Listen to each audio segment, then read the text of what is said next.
Please come to order. I would ask everyone to stand for the invocation and remain standing for the Pledge of Allegiance. Tonight's invocation is being offered by Council Member Walter Hunt. May we bow our heads, please. Almighty and eternal God, you know the longings of our hearts, and you protect their rights.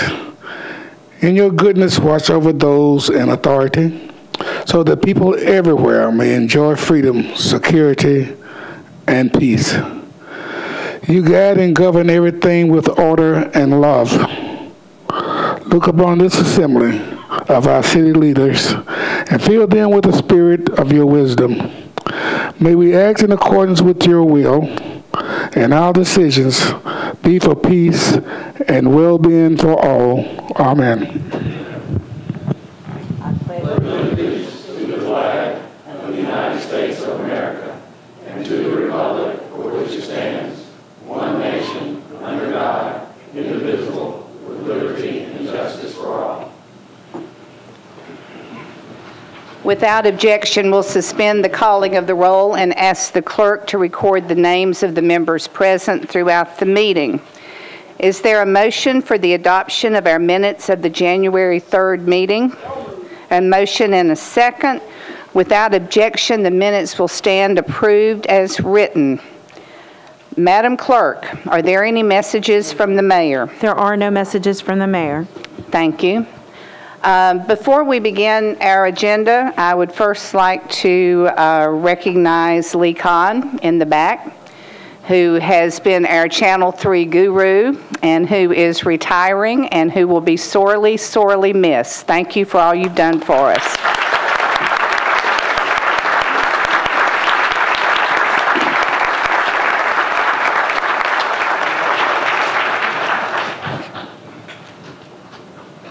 Councilmember Hunt, did you wish to be recognized? Thank you, Madam President, I do. Okay.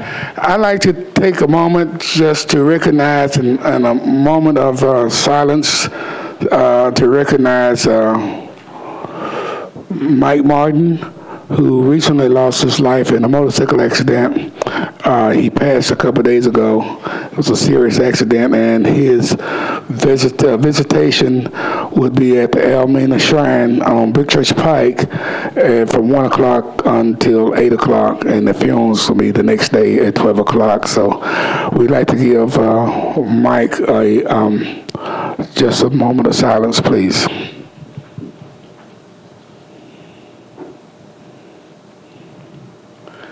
Thank you, amen. In the packets on your desk, there is a proposed rule change that we will be acting on at a later date. I would like to ask everyone in the chamber to please find a seat. If you cannot find a seat, please go to the mezzanine.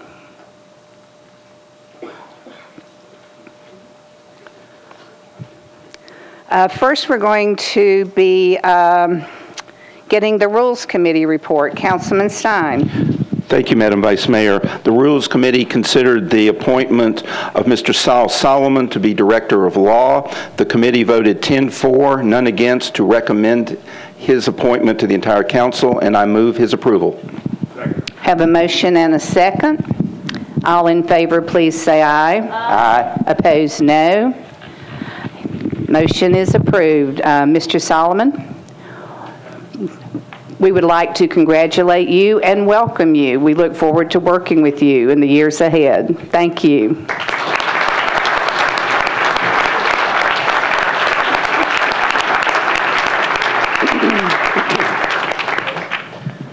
We will now take the resolutions that are on our consent agenda, RS 2012-132, RS 2012-133, 134, and 135. RS 2012-132 approves an amendment to a grant from the Tennessee Board of Probation and Parole to the state trial courts to divert felony offenders from the Tennessee prison system by providing community supervision and treatment services. RS 2012-133 approves a grant from the State Commission on Children and Youth to the Davidson County Juvenile Court for Juvenile Accountability Block Grant funding to enhance court staffing to supervise delinquent youth. RS 2012-134 approves a donation from Fred's Inc. to Metro government for the use and benefit of the Metro Nashville Fire Department for public fire safety education. And RS 2012-135 authorizes the Metro Department of Law to compromise and settle personal injury claim of Christy Carter against Metro government. I will now need committee reports from Councilman McGuire. Thank you, Vice Mayor. Budget and Finance voted to unanimously approve 132, 133, 134, and 135. Councilman Mitchell. Public Safety voted to approve 134, 4-0. Thank you. Councilman Stein. Move approval of the consent agenda. We have a motion and a second. All in favor, please say aye. Aye. Opposed, no. Motion passes. Before we consider RS 2012-130, I need to make an announcement.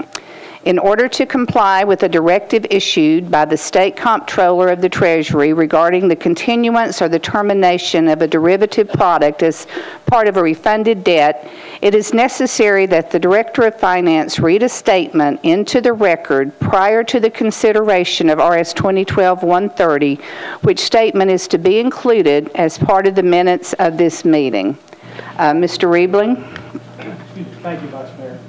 I appreciate this. As part of this refinancing, as the Vice Mayor pointed out, the Comptroller's Office is requiring that some additional information be presented formally to the Council. And if you will bear with me, let me cover that information with you. As part of this refunding, the proposal is to convert a variable rate note with the Tennessee Municipal Bond Fund to a fixed rate because long-term municipal interest rates are at historic low levels. This current refunding would eliminate the government's exposure to any interest rate risk associated with that loan and would actually eliminate all of the city's variable rate debt, so we would only have fixed rate obligations, the most conservative. The government's debt management policy permits the refunding of debt to mitigate irregular debt service payments that are associated with variable rate debt.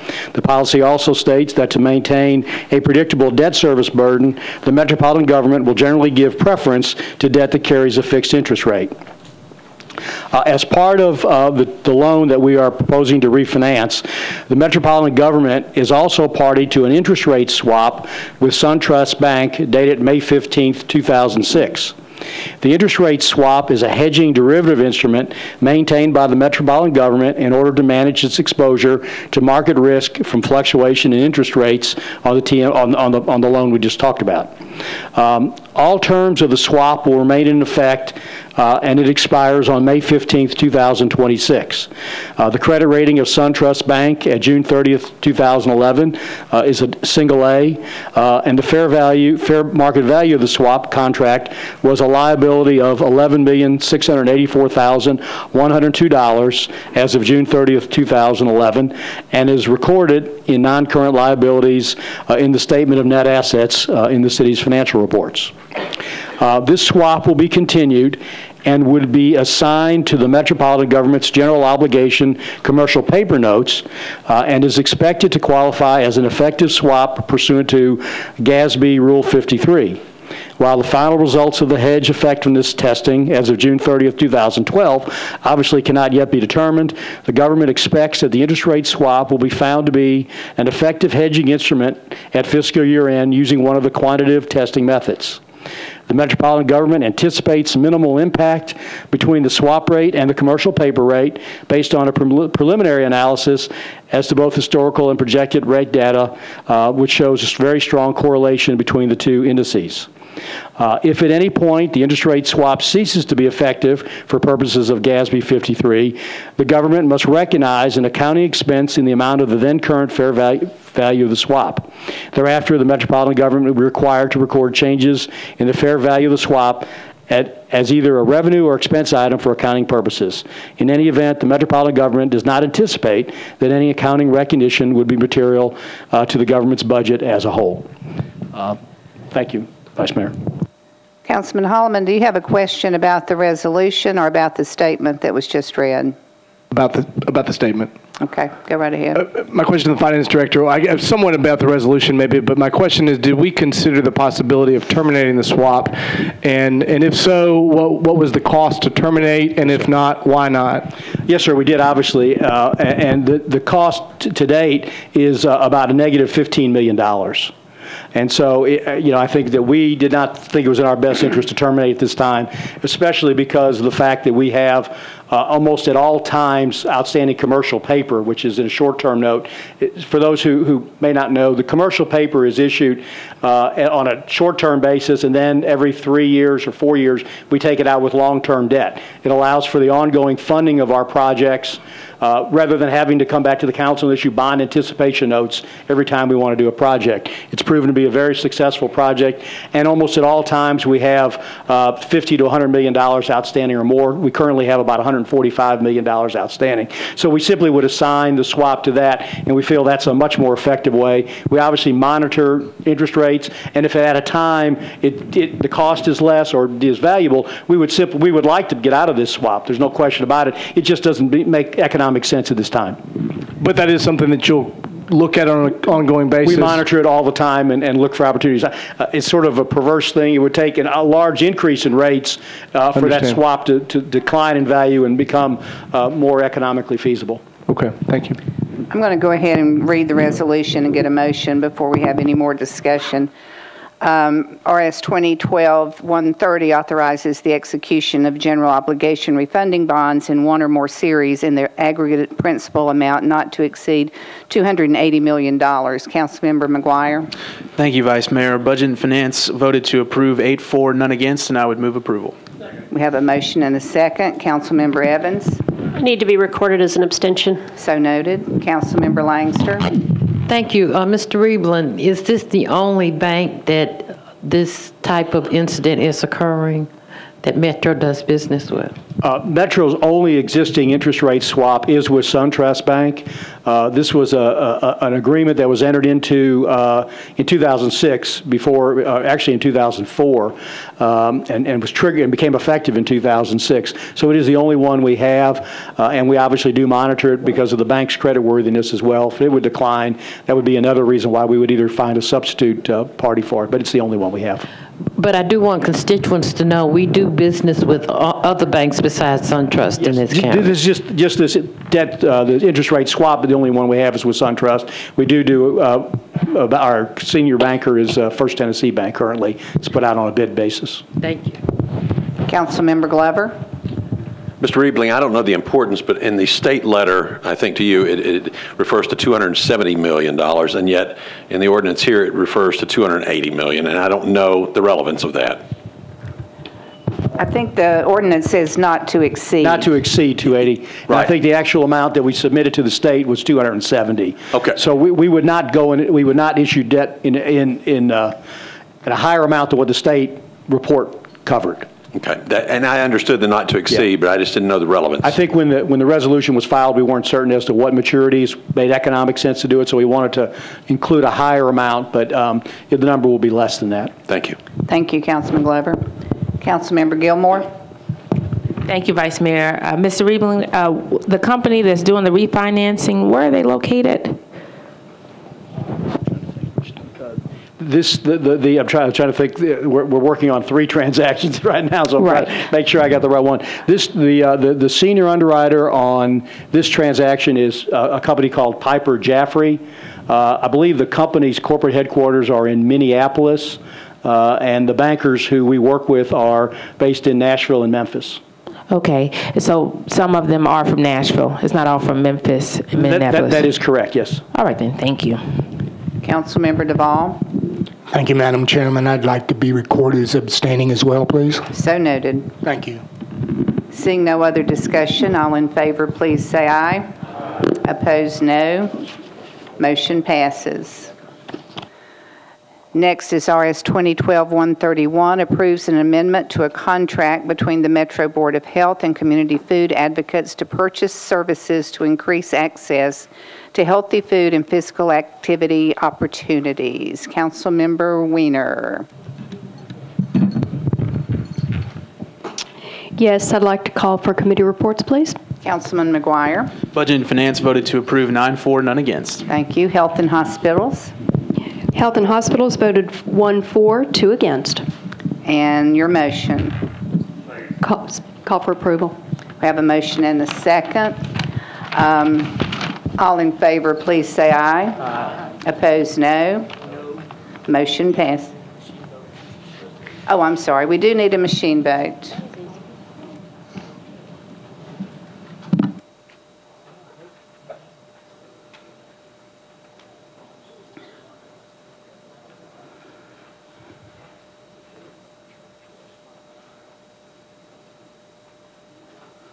Madam Clerk, will you close the machines and tally the votes? 36 aye, 2 no. Motion passes.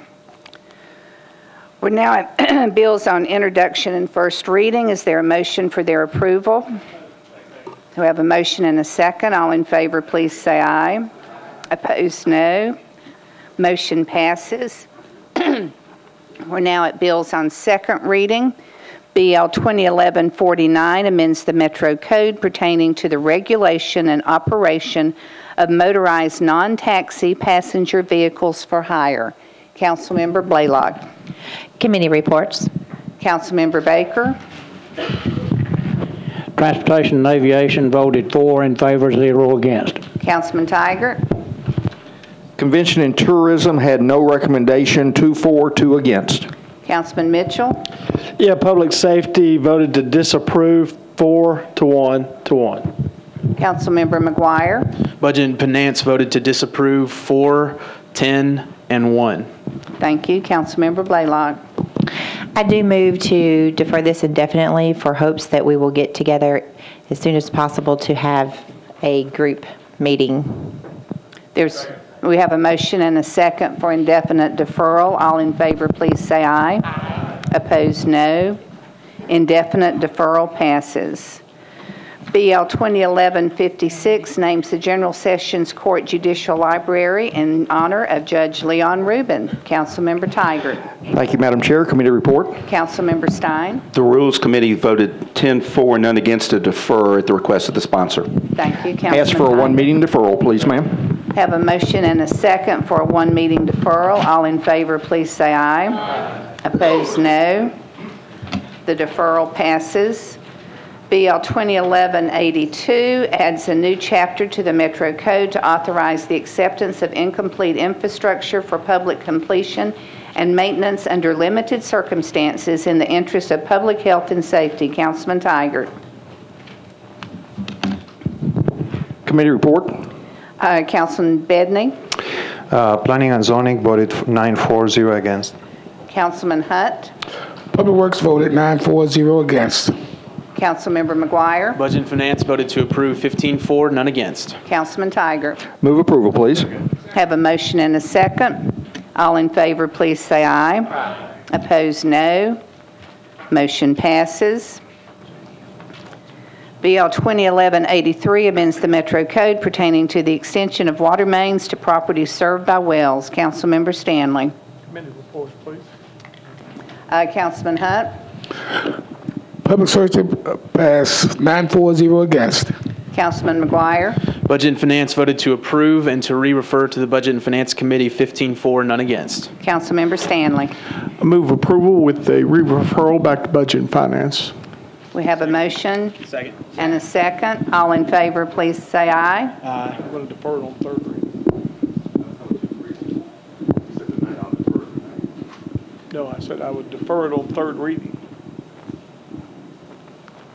Okay, what was the motion? My motion was to re-refer it back to the Budget and Finance on third reading, and then I will consider deferring it at that time. But I want all the council members to understand that this is an issue that needs to be addressed immediately by Metro Nashville. Thank you. Councilmember Maynard. Thank you, Vice Mayor. In the Budget and Finance Committee meeting, it was my understanding that the sponsor was going to defer this tonight and then have it referred back to the Budget and Finance Committee. That is why I supported it in the committee. Given what the sponsors just stated, I'm not sure if I can support now this bill because I voted yes because I thought that he was going to defer it. So I must have had a misunderstanding, and I apologize to the sponsor that I misunderstood what you said. Any other discussion? Councilman Glover?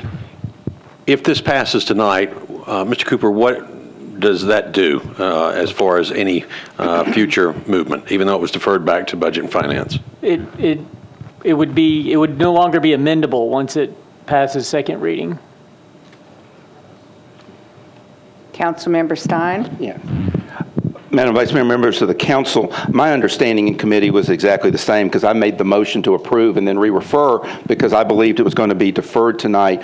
I do think that if indeed we're voting on the bill this evening, then it's important to recognize that the Director of the Director of Finance has said that there are not, he's unable to certify funds, and that if we spend money on this, then indeed it has to come out of the reserve funds because it's not in our budget. I think a number of us were interested in taking a look at this issue, but I think the gist of the conversation, not putting words in anyone in the Budget Committee's mouths, but the gist of that conversation was that we would take a look at this in the regular order of the budget coming up in the next few months in a way that we would then allocate funds if we decide to do this and budget for it rather than take money out of the reserve fund, which is what would be required to do if indeed we decided to pass this.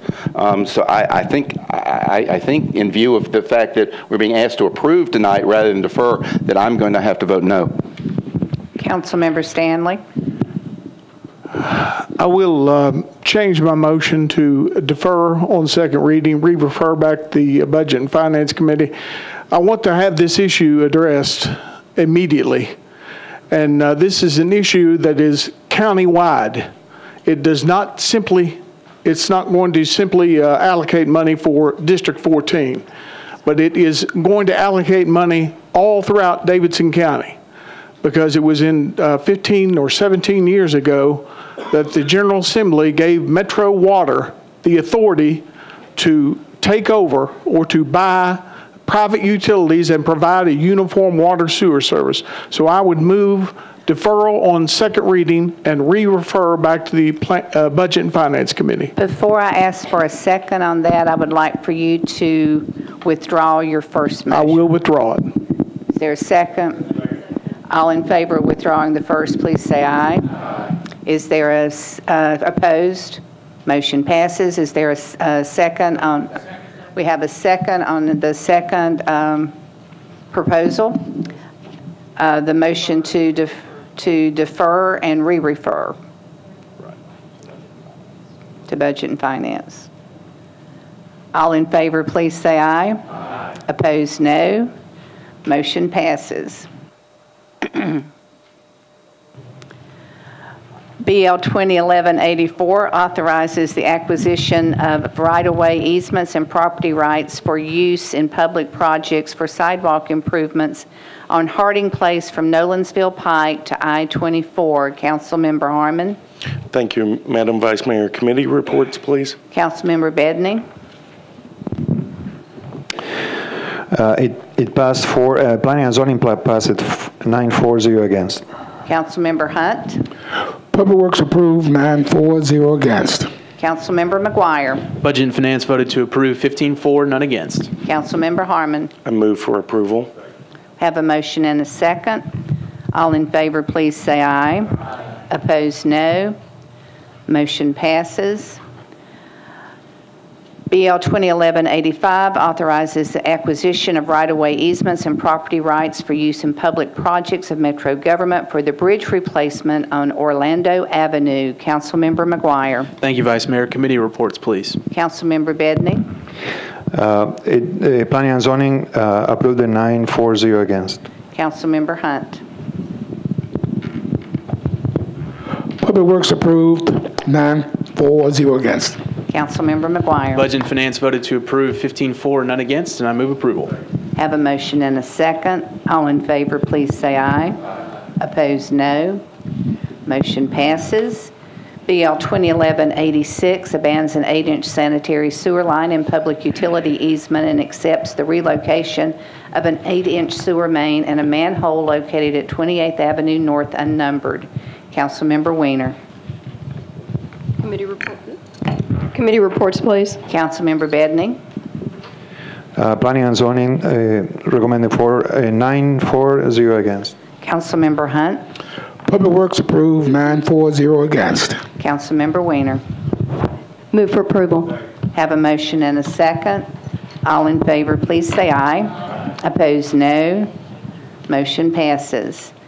BL 2011-87 authorizes Trevecca Nazarene University to install, construct, and maintain an underground encroachment between 93 and 86 Nance Lane. Councilmember Moore.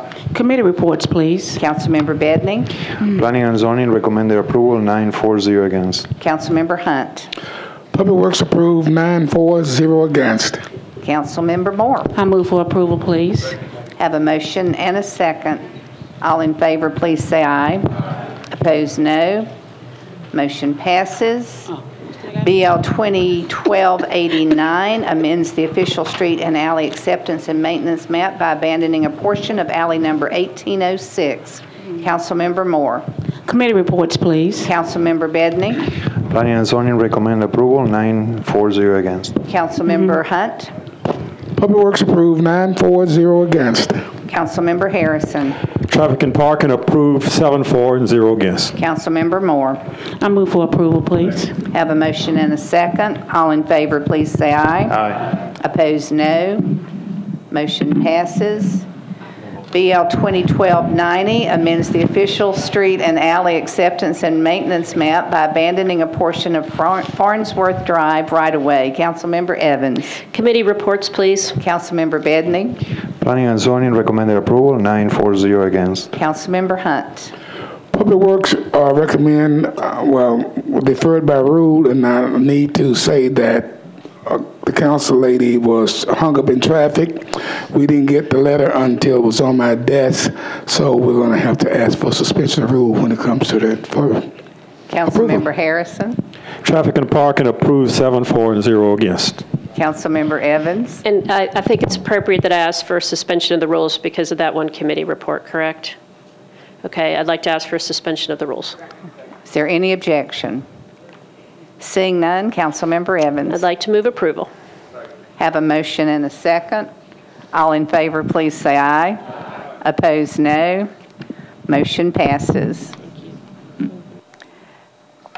BL 2011-16 amends the official street and alley acceptance and maintenance map by changing the name of Centennial Place to Wayne Wise Place. Councilmember Baker. Madam Vice Mayor, I'd like to withdraw this bill. Is there a second? All in favor, please say aye. Opposed, no. Motion passes. Next is BL 2011-47, amends the Metro Code to modify the regulations and standards pertaining to the keeping of chickens. Councilmember Bennett. Thank you, Vice Mayor. Committee reports, please. Councilmember Bedning. Planning and Zoning recommended disapproval, 1-4, 4 against. Councilmember Weiner. Health Hospitals recommended disapproval, 0-4-3 against. Thank you. Councilmember Bennett. Thank you, Vice Mayor. I would like to move the substitute, please. Have a motion and a second on the substitute. Councilmember, any? I would just like to say that this has been an interesting and challenging path that we have walked, and I appreciate each and every council member in the community for stepping forward and sharing how they feel on these issues. We have made many changes, especially for council members at their request, from a sunset provision provided for by Councilmember Garrett, who is not available tonight, to side yard screening as suggested by Council Lady Weiner. And for some people, they wanted the side yard removed. We did not do that because some folks, based upon the shape of their lot, they are unable to do this and meet the requirements. So we thought it appropriate to screen that and keep it where it's not visible and protect the neighborhood from visibility. Setback on the permittees, residents, originally we had said 25 foot from all residences. We changed that. Councilmember Holloman suggested it. I thought it was an excellent idea because I would rather the coop be closer to the owner's home than anyone else's, and I think that is very appropriate as well.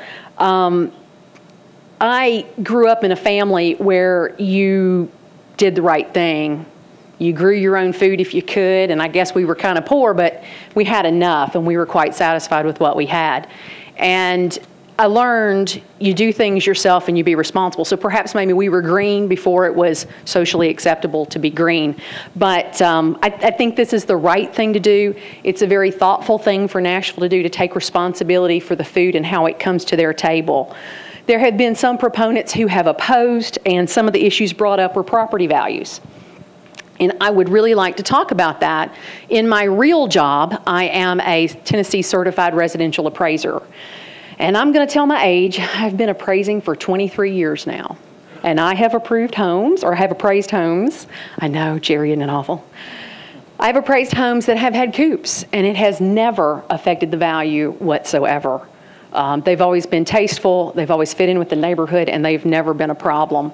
So when people say that it affects property values, I really see no proof whatsoever. The opponents have not provided us any proof that it makes a difference. We have a little misconceptions sheet that you've been handed out to look at, and in it, it lists several articles in which substantiates that it does not decrease your property value, but it can actually increase your property values for your communities. So I think that's an important issue to point out. Disease, honestly, hens in the backyard, it's not like you're having 10,000 or 100,000 chickens. It's totally different. The disease level is very low. I do animal rescue, and it is much more common to have coccidia and giardia, things like that with the dogs and cats. You really don't see that with poultry. Histoplasmosis, quite frankly, you get it from not washing your hands after you touch poo. Didn't think I'd ever use poo in a council member meeting, but it's common sense. It really is. Any of the diseases that I have found out about are very, very simple. One of them, you just need to wipe the rear end, go figure. So this legislation provides no roosters. It has a sunset provision, so in 2 years, we have 2 years to prove this will work. And I'm asking you for the opportunity to prove that this will work. If it's not, I'm a big girl and I'll stand up and say I was wrong. But give us this opportunity because we do want this ability to have this in our community. Another point I'd like to show is the fines. Right now, it's $50 if you're found having chickens, or actually now probably roosters, that type of thing. This legislation will, one, convert it from being enforced by the Codes Department over to the Health Department, and it will then become $50 a day that you are in non-compliance. So I guess the final thing that I really want to share is complaints. In a 2-year period, there have been over 14,000 complaints, dogs, cats, whatever, pigs, whatever you got. In that 2-year period, only 83 were pertaining to hens. That's all of Davidson County. And those folks that were the 83 were typically repeat offenders. And this legislation will set forth rules in which they can be responsible pet owners. So I'm asking you to vote for this substitute bill and what it brings to Nashville. Thank you. Thank you. Discussion on the substitute. Councilman Duvall. I would like to move my amendment. We need to deal with the substitute Okay, thank first. you. Will you come back to me, please? Yes. Seeing no discussion, all in favor of the substitute, please say aye. Aye. Opposed, no. Okay. Motion passes. Councilman Duvall. Thank you, Madam Chairman. I have an amendment before the council. Mr. Cooper, could you read that? I do not have a copy of it here on my desk. The amendment would basically preserve the status quo as it relates to chickens for 8 council districts.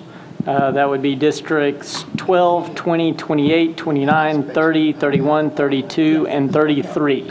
And that would be using the boundaries as they existed on January 1st, 2012.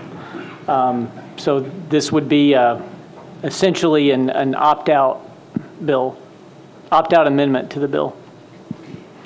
Thank you. May I move the amendment? Ask for approval of the amendment, please. We have a motion and a second. Councilman Holloman. Just want to ask a question, Mr. Cooper. So if we then keep this ordinance down the road, and I assume with redistricting lines change, how do we deal with that? Do they just keep on file a copy of the map as it existed at this time? Yeah, so I mean, you would basically, in 10 years when lines change, the inspector would have to go back and consult the map as it existed today in order to determine whether the property was covered or not. Because you can't have, since district lines change, you can't just use the district number, because since it's a amendment to the zoning code, you need to have fixed boundaries. Do we have any other provisions in the zoning code that are divided up by council district? No, sir. Okay, thank you. Any other discussion on the amendment? Councilman Bedney. Thank you. How does it work for historic districts? I mean, how does an inspector know if a district is a historic? Does it go by the councilman district lines, or they use geographic information system? It's based on the property address. So if it's within a historic overlay district, those boundaries are noted on the zoning map. So when you input that address, it comes up as showing it being within a historic district. Councilmember Anthony Davis. Yeah, I just want to be on record as saying I think it's a bad idea to divide Davidson County on any bill like this. And also, if we're going to have people opt out, if that actually does pass, then I feel like it would be right for those people to vote for the bill so that the rest of us that want it will have it. So if you're going to have your amendment to opt out, I feel strongly that you should vote for the bill. Thanks. Councilmember Tenpenny. Yes, ma'am. I'm going to stand up. I want to ask to suspend the rules on that amendment. I'd like to opt out my district in this also. And also, just because we opt out, I don't think it's a bad thing if you vote no for this bill at all. Mr. Cooper. There's no objection. Is there any objection? Yes. There's objection. Councilmember Mitchell. Yeah, I just wanted to ask the sponsor of this amendment.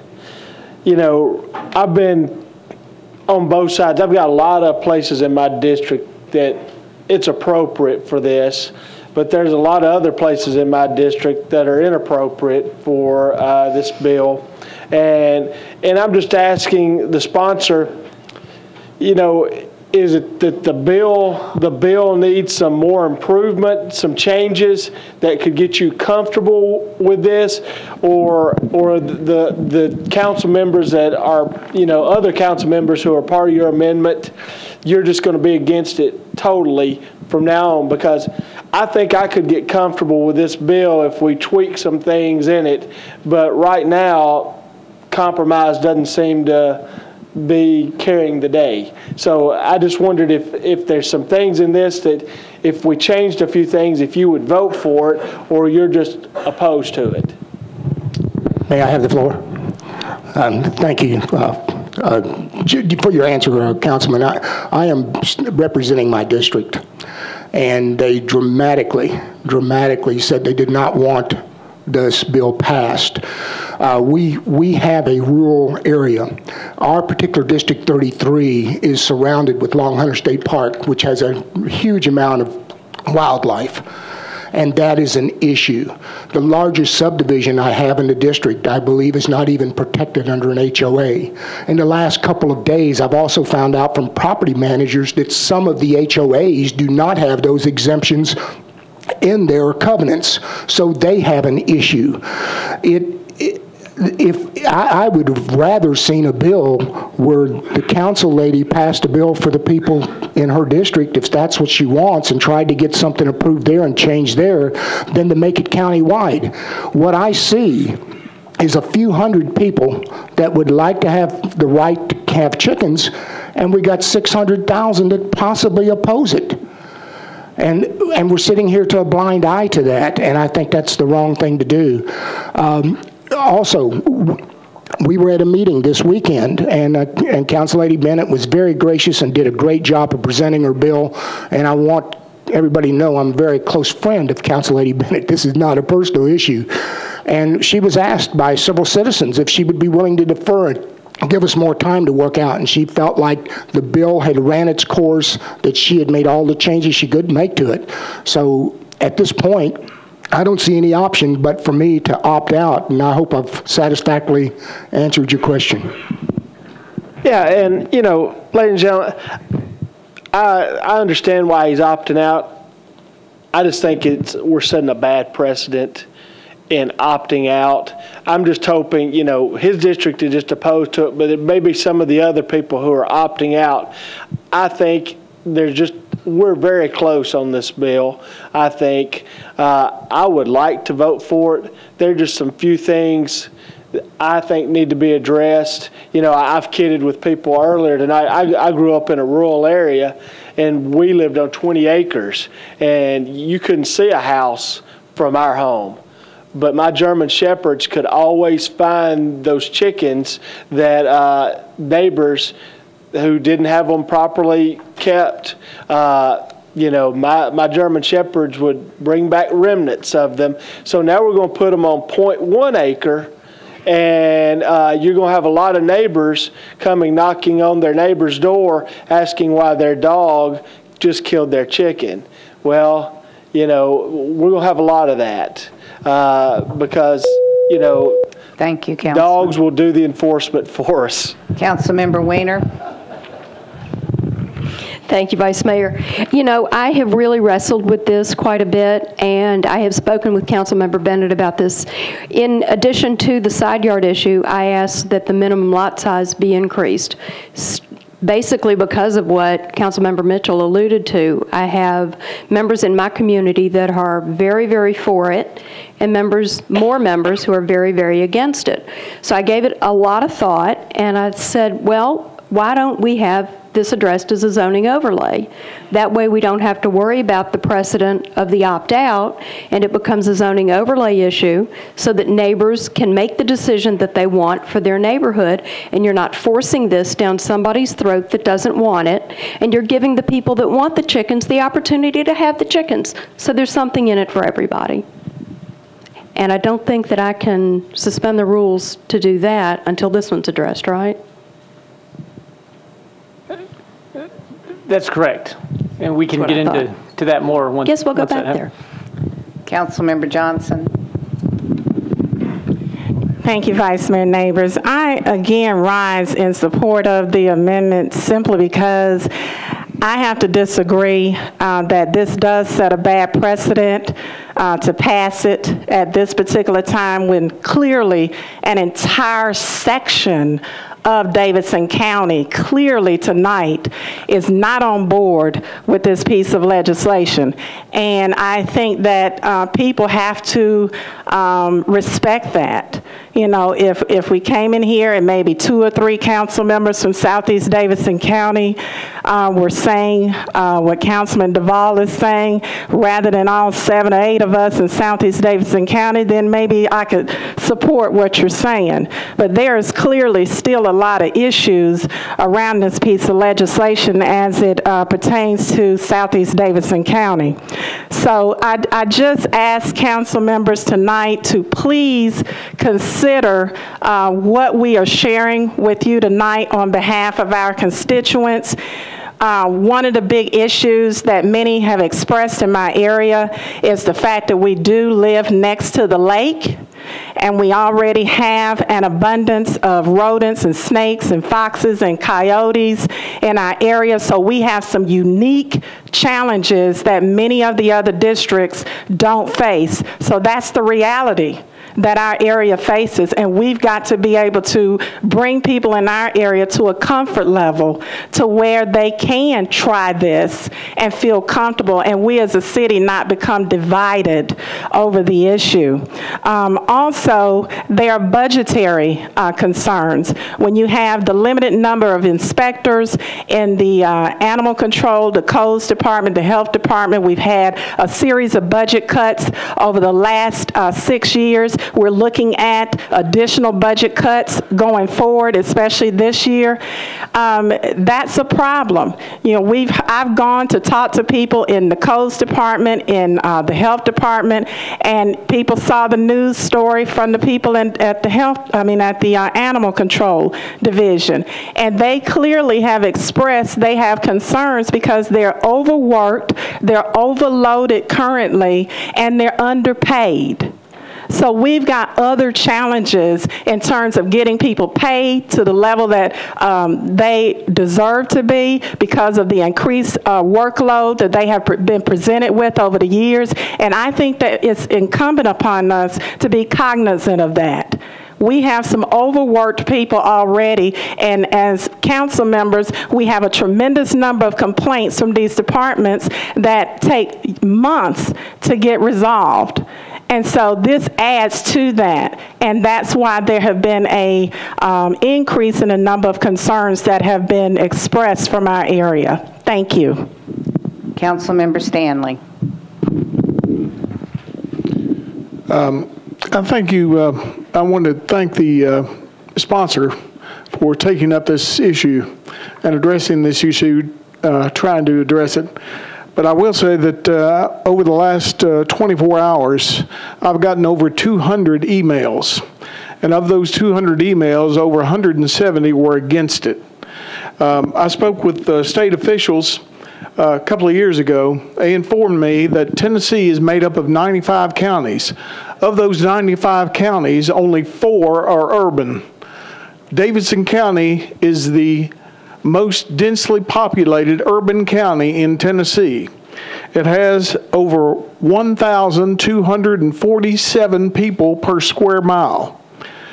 When you have issues like raising chickens in a residential district, I think that's going to have neighbors that are going to raise questions and bring it to complaints to the district council members, and then the district council members will have to go to the codes administration.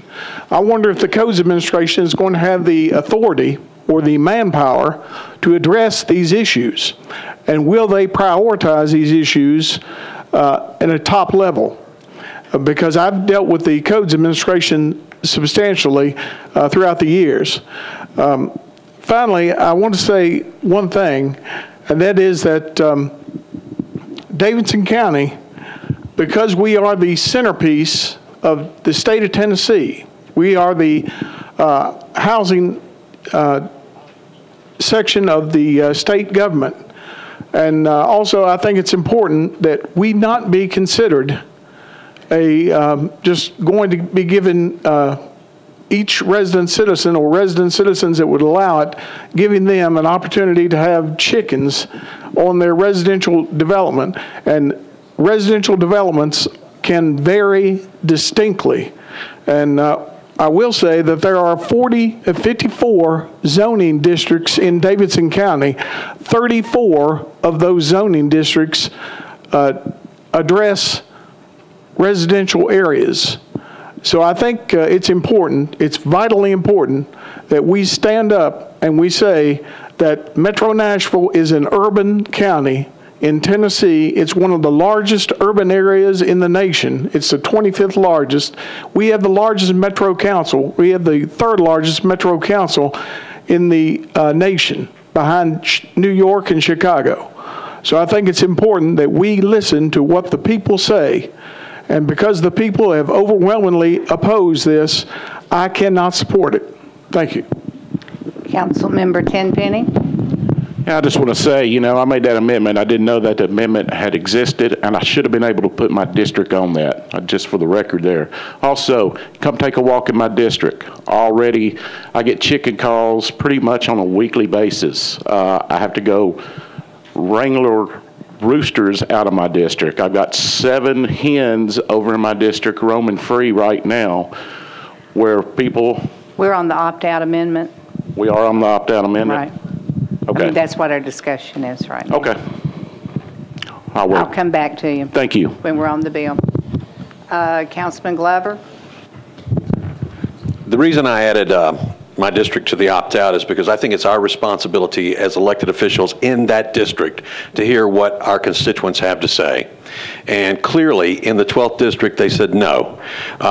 I didn't necessarily have a problem with it until I realized that under the homeowners associations, unless they have the covenants, they cannot basically stop it coming into their neighborhood. So this would really create a major problem for neighborhood associations that do not have the covenant to be able to block this, and for neighborhood associations, or actually not neighborhood associations, but neighborhoods that may not have an organized association to block this. So that's why I listened to an overwhelming majority in my district that said they did not want it and asked me to opt out. Thank you. Councilman Baker? Previous question. Have a motion on previous question. All in favor, please say aye. Aye. Opposed, no.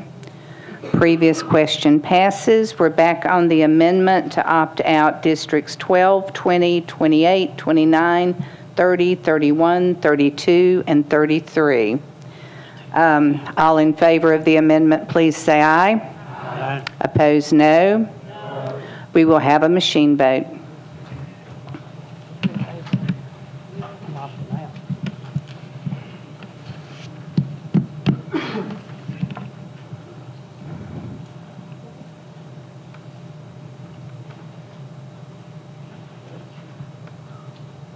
Madam Clerk, please close the machine and tally the votes.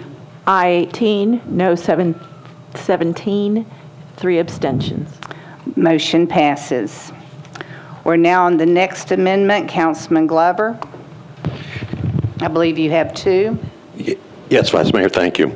I have asked that the fee is currently set at $25 in the existing bill. I've asked that fee be moved to $75. In talking with Health Department, Public Works, and other areas, I don't think the $25 would be sufficient to cover the actual cost to the city of Nashville for this bill. Thank you. We have a motion. Is there a second? Discussion. Councilman Dominy.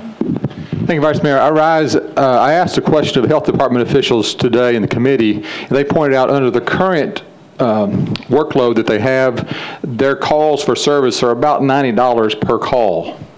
So I think it would be appropriate to raise this fee to $75 to get it close to that, based on the number of calls they have and their staff, divided out, it's currently $90. So 75 would get it up close to what the actual cost is based on their input today in committee. So I ask that you support this amendment. Councilmember Bennett. Thank you, Vice Mayor. In really researching this issue, we looked at the cities across the nation who have hen ordinances. And what we found, the range, 25 was a fairly good average. The highest that we found was $70. So the 75 would really put us over the top of the average in the U.S. for this type of legislation. We are doing this on an educated guess. I'm just going to be blunt about it. We had to look at what services we would provide for that $25. I worked with the health department. I worked at looking at other cities that have done similar legislations, and this seemed like the best options, and to keep it affordable for families in Nashville. I'm going to ask you to vote against this amendment because I think it sets a bad precedent. I will be very upfront and say if the 25 remains and the bill passes, if it actually costs the city more, I will be back at your desk again saying, here's a resolution to please change this amount and raise it. And I have no problems doing that whatsoever. But I think 25 is a fair and reasonable way to start. Thank you. Okay, we're back on the motion to increase the annual fee to $75. All in favor, please say aye. Aye. Opposed, no. No. We will have a machine vote.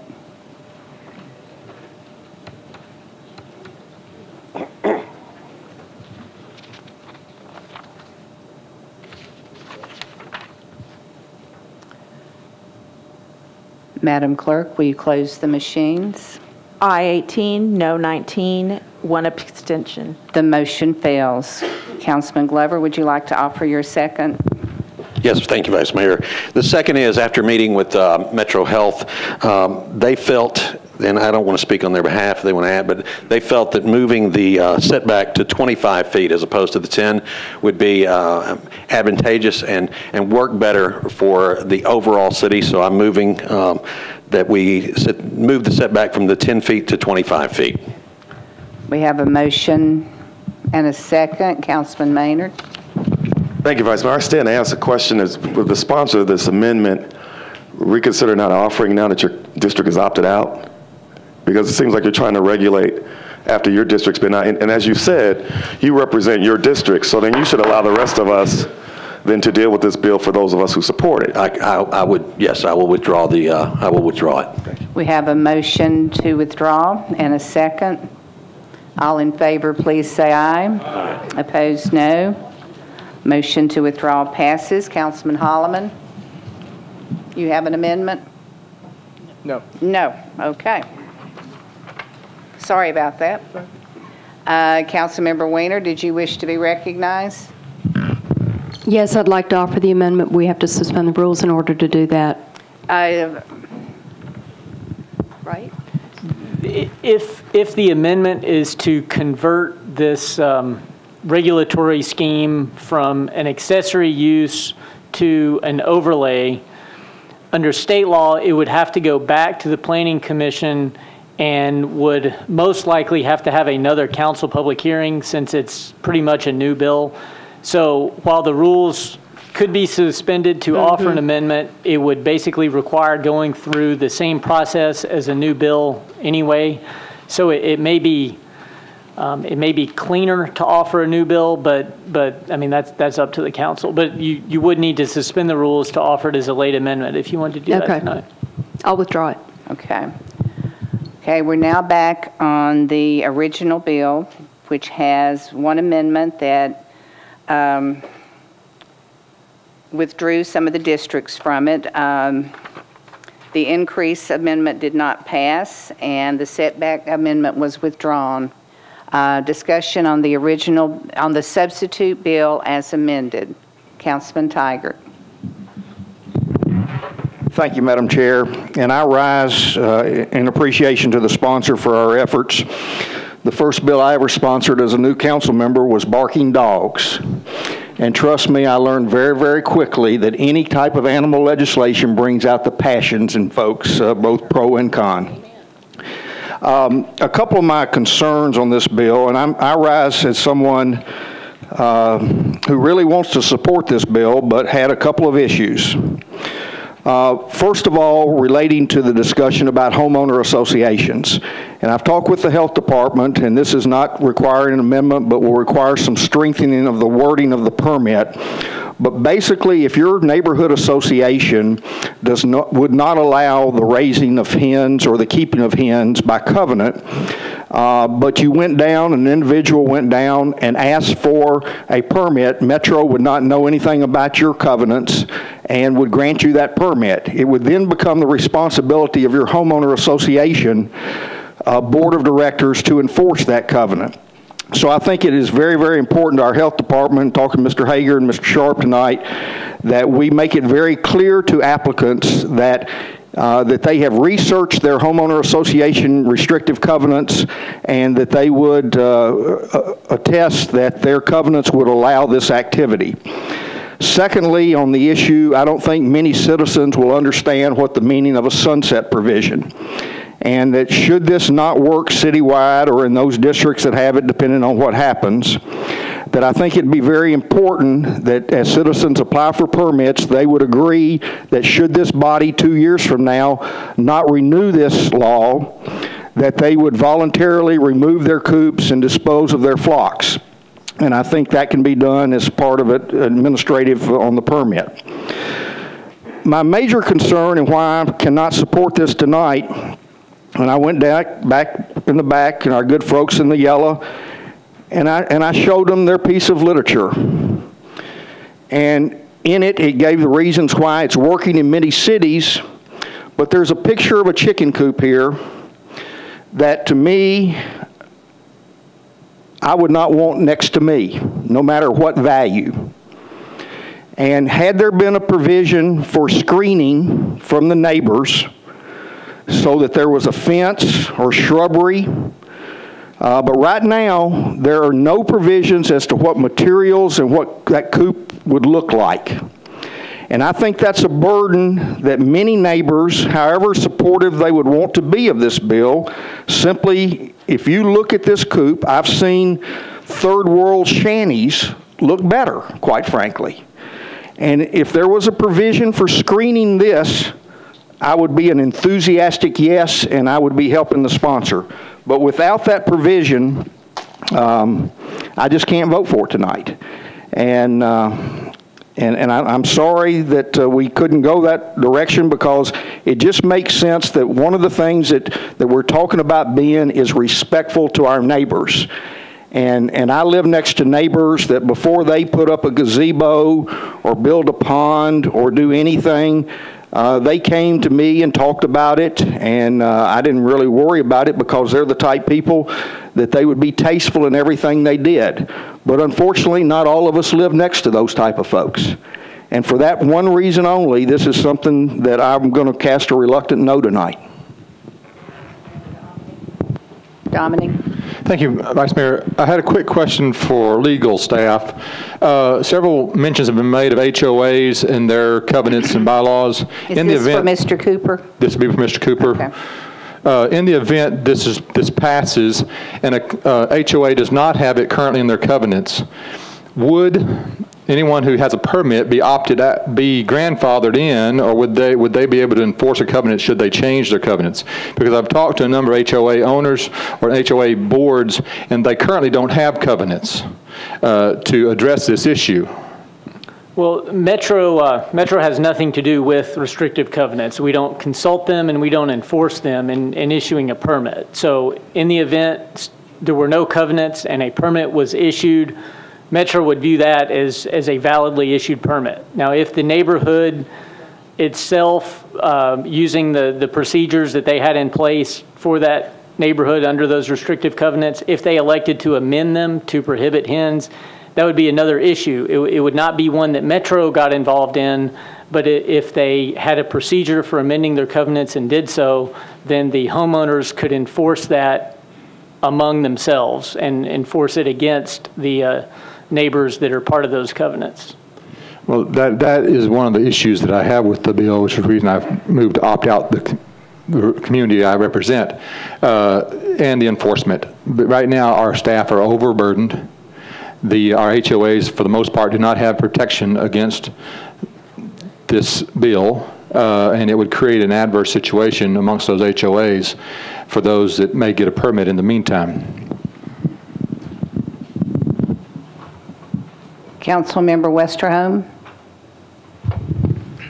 Thank you, Madam Vice Mayor. I rise to support this piece of legislation.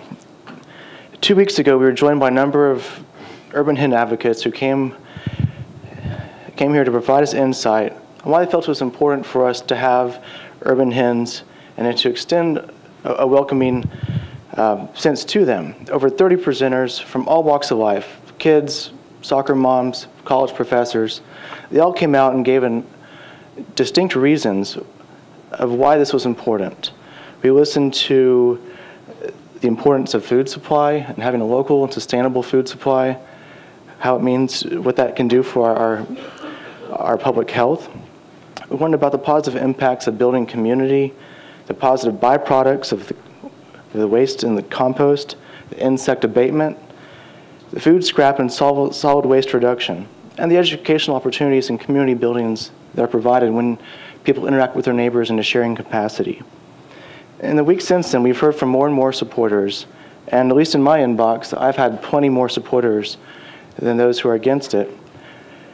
But I don't want to go over all the reasons why I think it's good legislation as much as I want to address two concerns that seem to come up.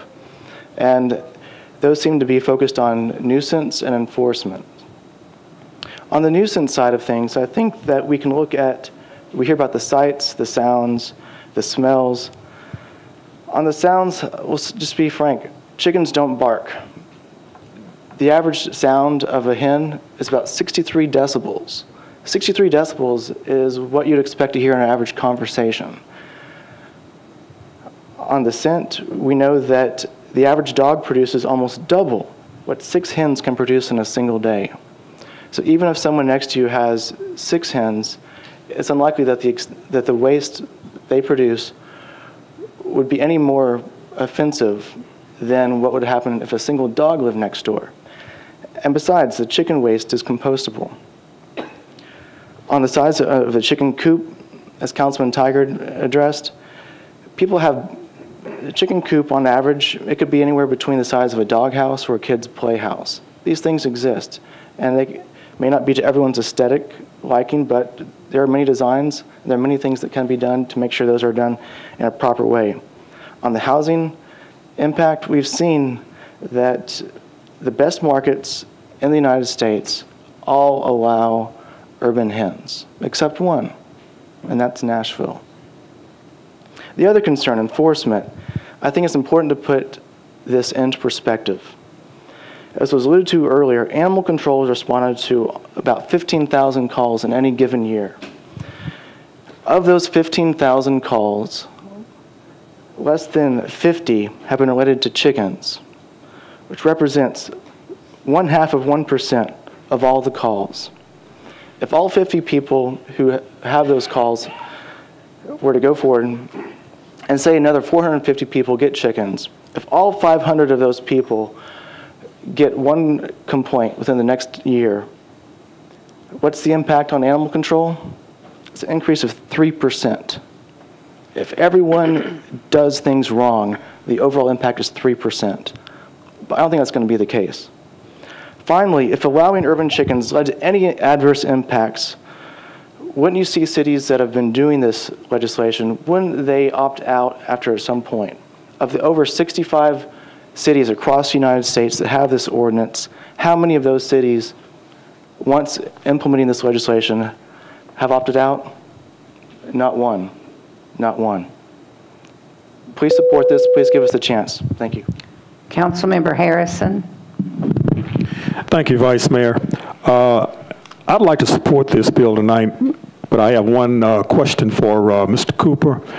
In lieu of the fact that some of the districts have opted out in that amendment, would individuals in those districts be able to use a conditional use permit if they still wanted to raise chickens? No, sir. Thank you. Councilmember Berry.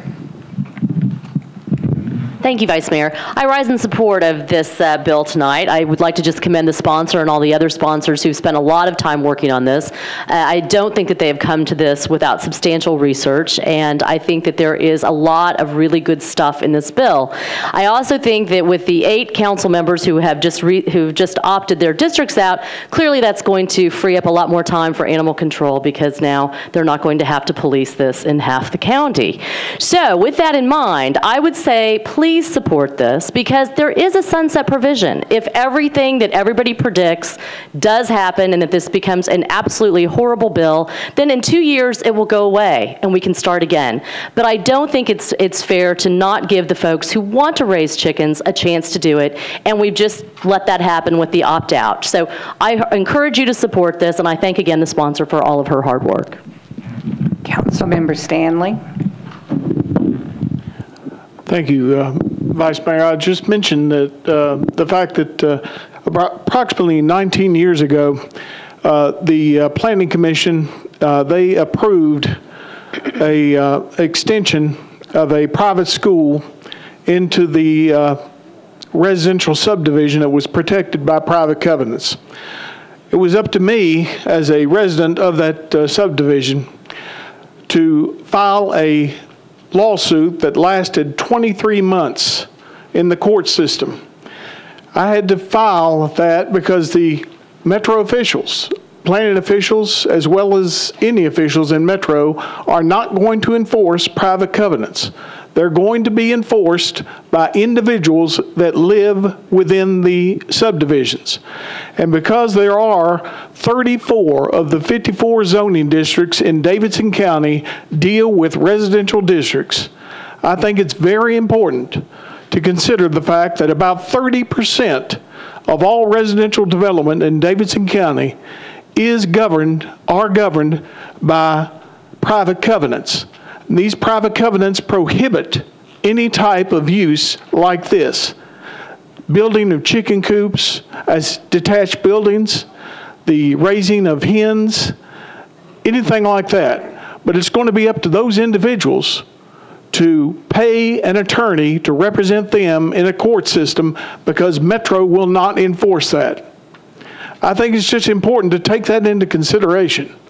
I don't want to see any of these council districts that did not opt out all of a sudden have a number of subdivisions that are filing legal action because a resident of that subdivision went to the Codes Administration, got a permit to build a chicken coop, and now they're going to build that chicken coop. So I will say this, that's one of the issues, big issues that I have in opposition to this. I appreciate the sponsor's work and research on this, and the fact that she's been able to work and research with all of the people in Davidson County. I appreciate that. But I think it's important to understand that this is an urban county.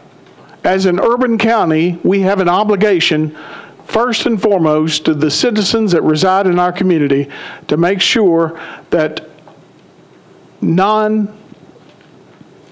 non-wanted uses are not allowed. Thank you. Councilmember Langster. Thank you, Vice Mayor. On the heels of what Councilman Frank Harrison said, Mr. Cooper, could you explain to me again, those council members who opted out, if their constituents want to go and want to have chickens in their backyard, what would be their legal situation? What's the parliamentary situation on that? Well, their legal situation would be they would either have to be zoned AG, AR2A, or be zoned R or RS and have at least 5 acres. If they don't have that, they can't have them. Because their councilman chose to opt out of this. That is correct. Legislation. Well, ladies and gentlemen, I rise in support of it. I hope that with the sunset provision, as Councilmember Berry said, that we still have a golden opportunity to close it down, shut it down, completely dismantle it within 24 months of the date of its passage. Please give it a second thought and vote for it. Thank you. Councilmember Duvall. Thank you, Madam Chairman. I want to just express where I am on this bill, and I appreciate you passing my amendment and allowing my district to opt out. That doesn't mean that I still won't vote against this bill, because the people in my district oppose this bill, and I will vote the way those people want me to vote. So that's not an option for me, and I don't believe you're going to find that as a reasonable option to any of us. A couple other things I just wanted to be very clear about. Mr. Cooper, we've brought up the HOAs quite frequently. Mr. Dominy had mentioned that if the covenants wasn't in place and someone pulled a permit and put their chickens in, and then the HOA changed the covenants, then it would be basically, they would be left with no, if the resident wasn't willing to take the chicken coop down, then they'd be left with no recourse but in the court system. Is that not correct? Yes, sir. Okay, thank you. A couple of times I've heard some kind of a misnomer alluded to in the council on the floor about the few chicken complaints we've had. Well, we only allow them in some very, very restricted areas. That's why you haven't had many complaints. Once they are all over this county, the complaints will magnify geometrically. And thank you for allowing me to speak again. Councilmember Glover. Call the question. Have a motion and a second on previous question. All in favor, please say aye. Aye. Motion passes. We're now back to the substitute bill as amended, and we are going to have a machine vote.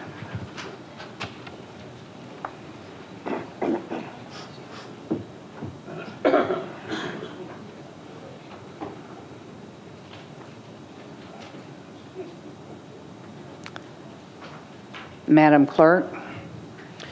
21 aye, 15 no, 2 abstentions. Motion passes. Next is BL 57, BL 2011-57, names the Madison Police Precinct in honor of Officer Paul Scurry. Councilmember Pridemore. Thank you. We're not through.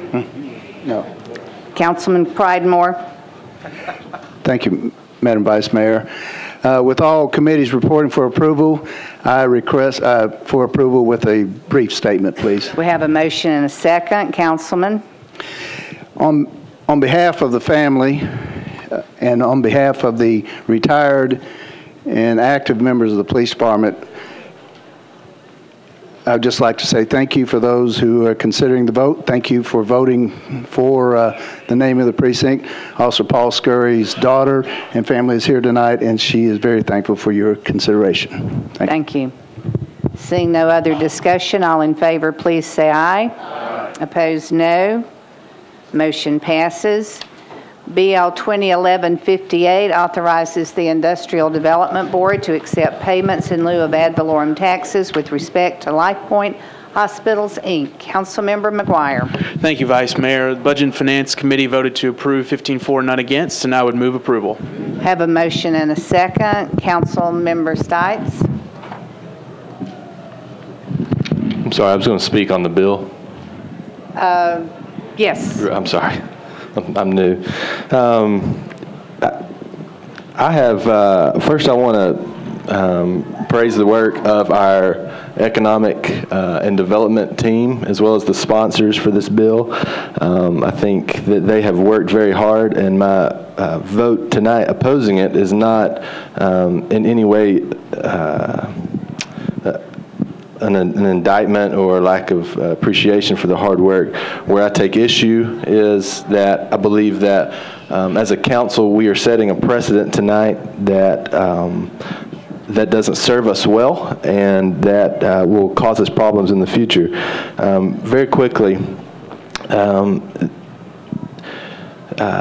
if we could set aside LifePoint for just a second, the way that we do our economic development deals, they are done behind closed doors where no one knows what's going on or being said. That's problematic for a lot of reasons.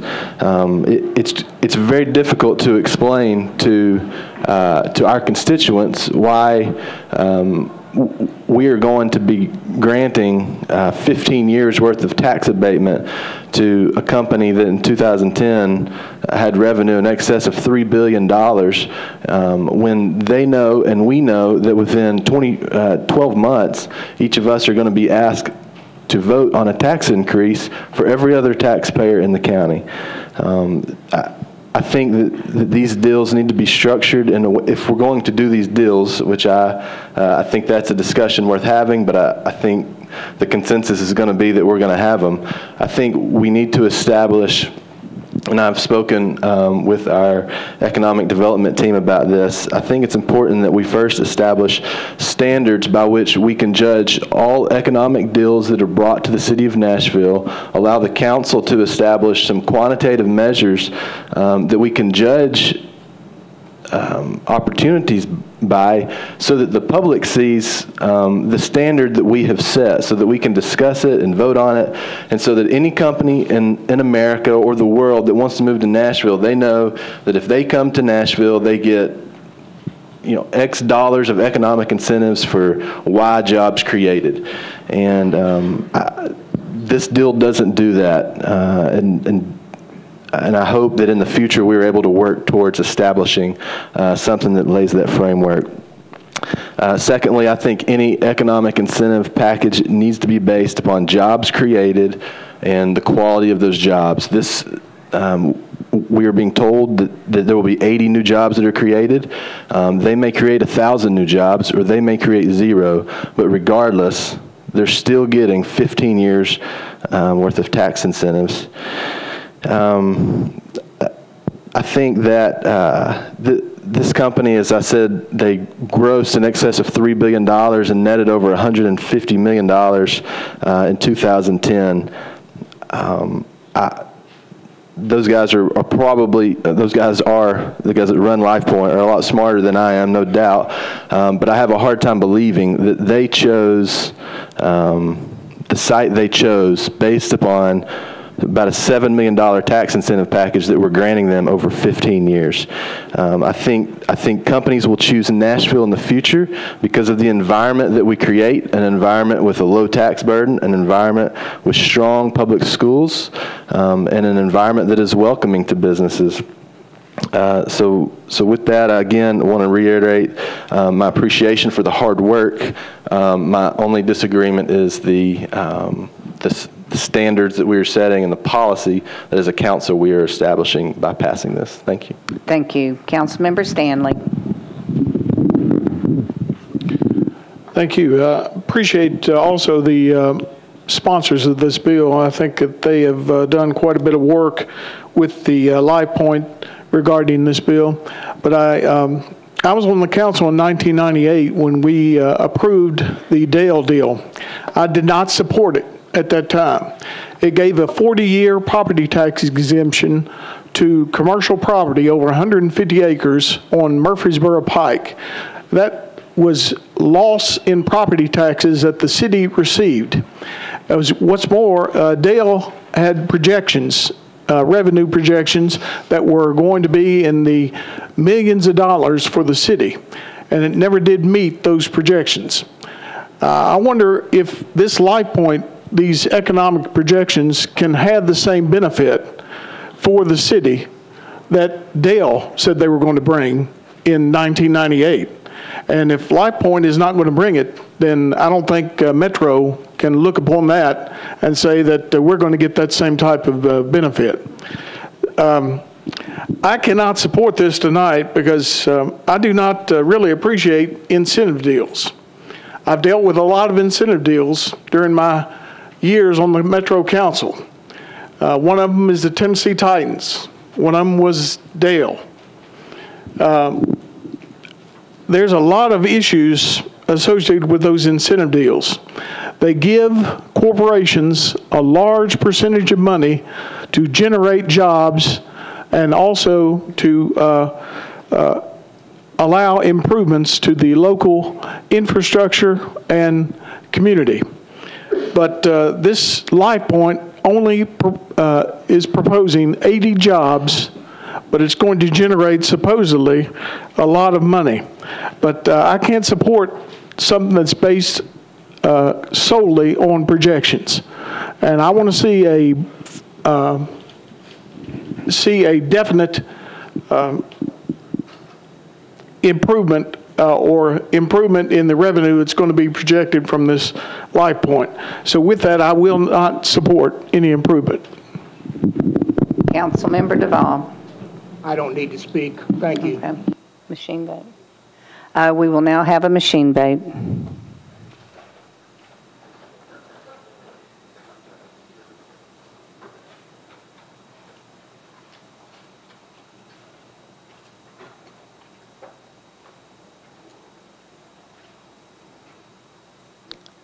Madam Clerk, please close the machines. 31 aye, 5 no. Motion passes. Next is BL 2011-58. Nope, sorry about that. BL 2011-59 approves a clinical affiliation agreement between the Metro Nashville Fire Department and Bar Education, Inc. for students to receive clinical instruction and training. Councilmember Mitchell. Yeah, with all committee reports in, I move for approval. Have a motion and a second. All in favor, please say aye. Opposed, no. Motion passes. BL 2011-60 readopts the municipal code, including supplemental and replacement pages of general and permanent nature, enacted on or before August 16, 2011. Councilmember Stein. Move approval. Have a motion and a second. All in favor, please say aye. Aye. Opposed, no. Motion passes.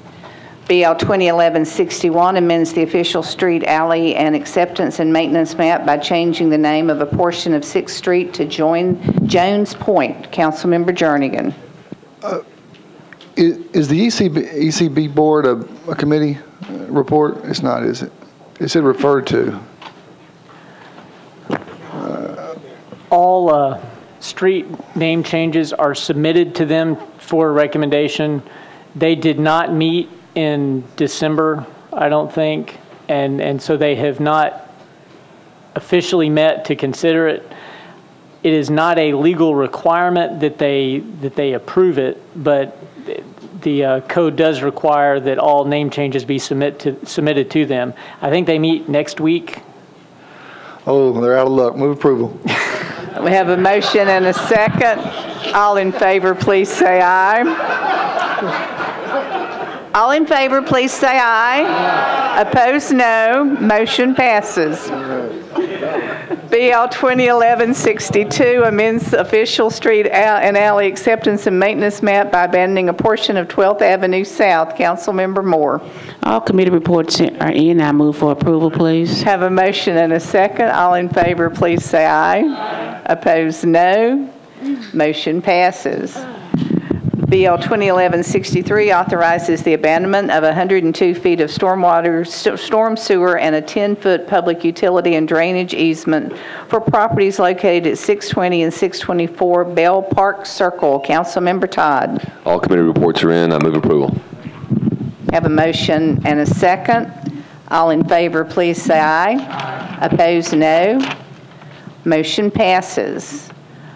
BL 2011-65 amends the Metro Code to limit noise from establishments in downtown area during hours when they are not open for business. Councilmember Gilmore. Thank you, Vice Mayor. Move for approval with a brief explanation. Have a motion and a second. Councilmember. Thank you. I just wanted to acknowledge my colleague who worked with me on this, Councilmember Berry, and thank her for her assistance. And I think it'll make downtown better. So once again, thank you. Have a motion and a second. All in favor, please say aye. Aye. Opposed, no. Motion passes.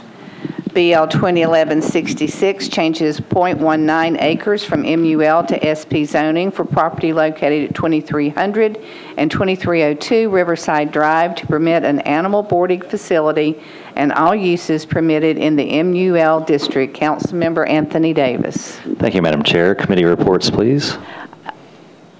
Councilman Bedney. Planning and Zoning recommended 940 against. Thank you. Councilman Davis. I'd like to move approval, please.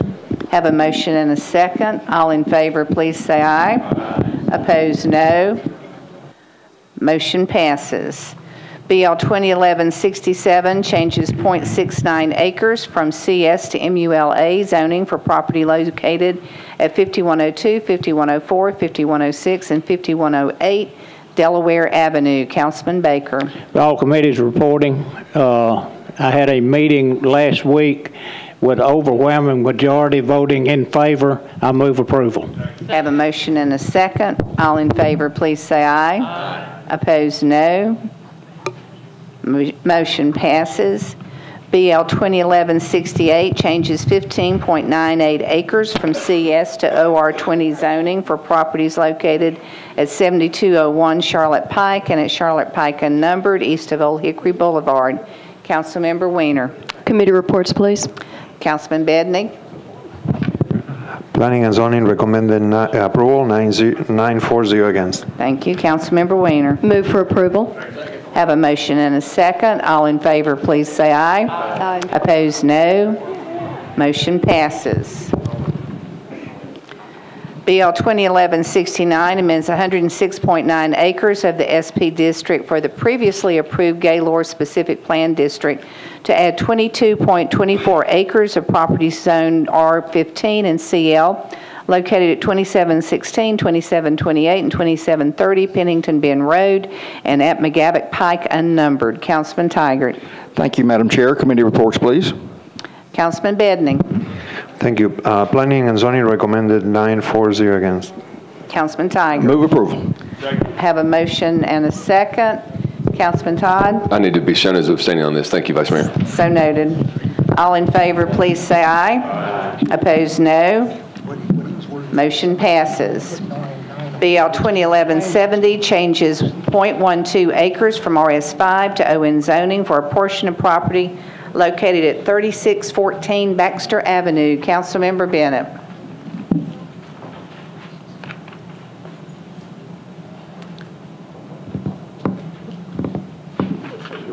Councilmember Bennett. We'll move it to the Hill. Next is BL 2011-72, changes 1.08 acres from CL to SP zoning for property located at 5828 Nolensville Pike to permit an automatic car wash facility and all uses permitted in the CL district. Councilmember Blaylock. Thank you. All reports are in. I move for approval. I need a report from Councilmember Bedning. Thank you, Vice Mayor. Planning and zoning recommended 4-9-0 against. Thank you, Councilmember Blaylock. I move for approval. Have a motion and a second. All in favor, please say aye. Opposed, no. Motion passes. Without objection, we can take BL 2011-73 and 74 together. Seeing none, BL 2011-73 amends 65.74 acres of the Davenport Downs SP District for properties located at 4334 Maxwell Road and Maxwell Road unnumbered to permit 207 single-family residential units. BL 2011-74 changes 9.25 acres from SP zoning to AR2A zoning for property located at Maxwell Road unnumbered, east of Flagstone Drive and within the floodplain overlay district. Councilmember Duvall. Thank you, Madam Chairman. Committee reports, please. Councilmember Bedning. Thank you, Vice Mayor. The Planning and Zoning Committee recommended approval 9-4-0 against. Councilman Duvall. Thank you, Madam Chairman. Unfortunately, due to a little bit of paperwork, I'm going to need to ask to defer both of these bills, and I believe there's an amendment. I would like to defer all those to the next meeting. Would that be possible? We have a motion and a second for a one-meeting deferral. All in favor, please say aye. Opposed, no. Deferring motion passes. Thank you. Next is BL 2011-75, amends 3.71 acres of the Seven Springs Plan Unit Development Overlay District for property located at 323 Seven Springs Way, zoned OR 40, to permit 141 multifamily units. Councilmember Banks. Committee reports. Councilmember Bedning. Thank you, Vice Mayor. The Planning and Zoning Committee recommended approval with the amendment 9-4-0 against. Thank you, Councilmember Banks. I'd like to move for deferral for one meeting. Have a motion and a second for a one-meeting deferral. All in favor, please say aye. Aye. Opposed, no. Motion passes. BL 2011-76 changes .99 acres from CS to SP zoning for properties located at 6028 and 6030 Neighborly Avenue and at 317, 319, 321 Balmy Avenue to permit auto sales, auto repair, and all uses permitted in the CS district. Councilmember Baker. Committee report, please. Councilmember Bedning. Thank you, Vice Mayor. The Planning and Zoning Committee recommended approval 9-4-0 against. Councilmember Baker. I move approval. Have a motion and a second. All in favor, please say aye. Aye. Opposed, no. Motion passes. Without objection, we can take BL 2011-77 and BL 2011-78 together. Seeing none, BL 2011-77 changes 1.28 acres from AR2A to CS zoning for property located at 5924 Mount View Road. BL 2011-78 makes provisions to 1.28 acres for the pro-install commercial plan unit development overlay for property located at 5924 Mountain View Road, Zone AR2A, and propose for CS to permit the conversion of a single-family resident for building contractor supply and distribution business wholesale uses. Councilman Duvall. Sorry. I believe I better get committee reports first. Councilmember Bedney. Thank you, Vice Mayor. The Planning and Zoning Committee recommended approval 940 against. Thank you. Councilman Duvall. Thank you, Madam Chairman. I move for approval with just a real brief comment. I have a motion and a second. Councilman. I have met with many of the property owners. In fact, the vast majority of all of the property that surrounds this, everybody in that area that has commercial zone property, which includes the Publix Marketplace subdivision, have an interest in this, want this particular property to have this change. And I'm asking for full approval from the council. Thank you.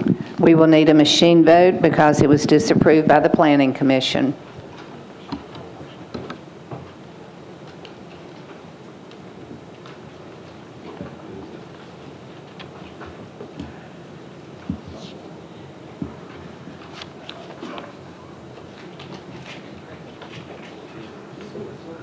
Madam Clerk, close the machines. 33 aye, 1 no, 3 abstentions. Motion passes. Next is BL 2011-79, amends 136.04 acres. The Mansion at Fontanelle SP District for properties located at 4105, 4125, and 4125 and 4225 Whites Creek Pike to modify a condition of BL 2009-561. Councilmember Hunt. Thank you, Madam President. When this bill came up in the Planning Commission, I was outside explaining BL 2011-82 to a constituent, and I missed that bill in the committee. So I'd like to ask for suspension of the rule. I need a committee report from Councilmember Bedney. Thank you. Thank you, Vice Mayor. The committee had to defer by rule because Councilman Hunt was busy on another committee, so we couldn't vote on it. Okay, thank you, Councilman Hunt. As I was saying, I was out taking care of some other business and I missed it in the committee, and I'd like to ask for a suspension of rule in order to get this passed, please. Is there any objection? Seeing none, Councilman. Move for approval, please. Have a motion and a second. All in favor, please say aye. Opposed, no. Motion passes. BL 2011-80 amends the Metro Code to modify the adaptive residential development eligibility standards. Councilmember Tiger. That's a mouthful. Committee report, please. Councilman Bedney. Thank you, Vice Mayor. The committee, Planning and Zoning Committee recommended approval 940 against. Move Councilman approval. Tiger. Have a motion and a second. All in favor, please say aye. Aye. Opposed, no. Motion passes.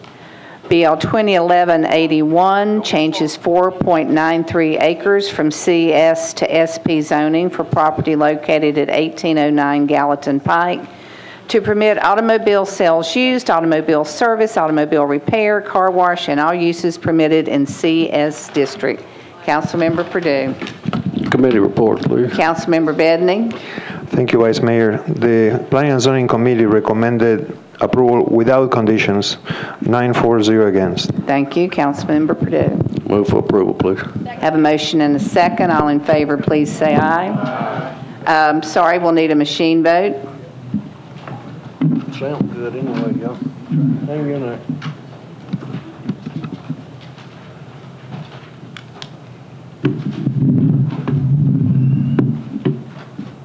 Madam Clerk. 35 aye, 0 no, 1 abstention. Motion passes. We have one more bill.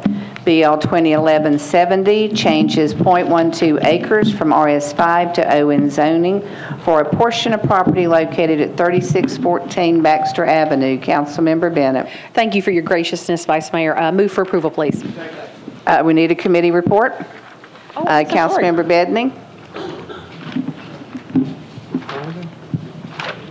2011-70. It's back a little bit. All right. I'm sorry to keep you all waiting. I'm sorry. Planning and zoning recommend their approval, 9-4-0 against. Thank you. Councilmember Bennett. Move approval, please. Have a motion and a second. All in favor, please say aye. Aye. Opposed, no. Thank you. Is there a motion to adjourn? Good Lord.